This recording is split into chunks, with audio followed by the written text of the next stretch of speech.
ماہم اب اچھی طرح سے جانتی ہے کہ ازمیر ایک شادی شدہ انسان ہے اور وہ اس کی بیوی عائشہ سے بھی مل چکی ہے، لیکن اس کے باوجود وہ ازمیر میں انٹرسٹ لے رہی ہوتی ہے اور وہ اب ازمیر سے شادی کرنے کی خواہش رکھتی ہے۔ ڈرامہ سیریل کی آنے والی ایپیسوڈ میں آپ دیکھیں گے کہ ماہم اب بہانے سے ازمیر کے ساتھ وقت گزارنے کی کوشش کرتی ہے تاکہ ازمیر اسی کے ساتھ اٹیچ ہو جائے اور بالآخر یہ کہہ دے کہ وہ ماہم سے شادی کرنا چاہتا ہے اور یہ کہ عائشہ کو چھوڑ دے۔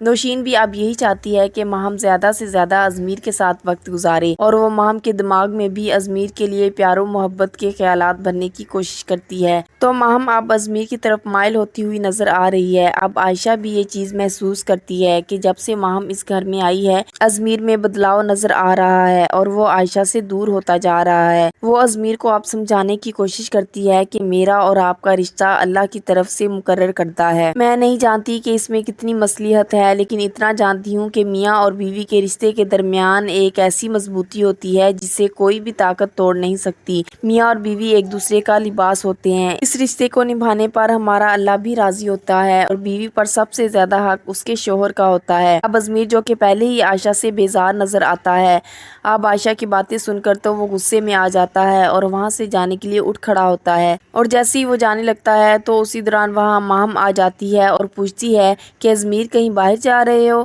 تم اکیلے ہرگز باہر نہیں جاؤ گے، میں بھی تمہارے ساتھ جاؤں گی۔ اور عائشہ یہ سب دیکھ لیتی ہے کہ ماہم اب ازمیر کے ساتھ جا رہی ہے تو اسے یہ سب کچھ دیکھ کر بہت ہی دکھ ہوتا ہے۔ وہ اب کچھ بھی نہیں کر سکتی سوائے اللہ پر بھروسہ کرنے کے، اور وہ یہ معاملہ اللہ پر چھوڑ دیتی ہے کہ اللہ ہی اب بہتر کرے گا۔ ازمیر اب ماہم کے ساتھ ریسٹورینٹ میں چلا جاتا ہے اور جب بھی وہ ماہم کے ساتھ ہوتا ہے تو اس کا موڈ کافی خوشگوار ہو جاتا ہے۔ وہ ماہم سے کہتا ہے تمہارا میرے ساتھ آنے کا بہت شکریہ، تمہیں یقین نہیں آئے گا لیکن میں بہت اکیلا محسوس کرتا ہوں اور مجھے ایک سچے دوست کی ضرورت ہے۔ ماہم کو اور کیا چاہیے، وہ تو اسی چکر میں ہے کہ کسی نہ کسی طریقے سے اسے ازمیر کا ساتھ مل جائے۔ وہ کہتی ہے کہ میں تمہاری کنڈیشن سمجھ سکتی ہوں، عائشہ کو ایسا رویہ نہیں اپنانا چاہیے تمہارے ساتھ، اس کے اس بیہیویئر کی وجہ سے تمہیں کتنی تکلیف اور اذیت اٹھانی پڑ رہی ہے، اور میں تو ہمیشہ سے ہی تمہاری دوست ہوں۔ کیا تمہیں یاد نہیں کہ بچپن میں ہماری دوستی کتنی گہری ہوتی تھی اور ہم مل کر کھیلا کرتے تھے؟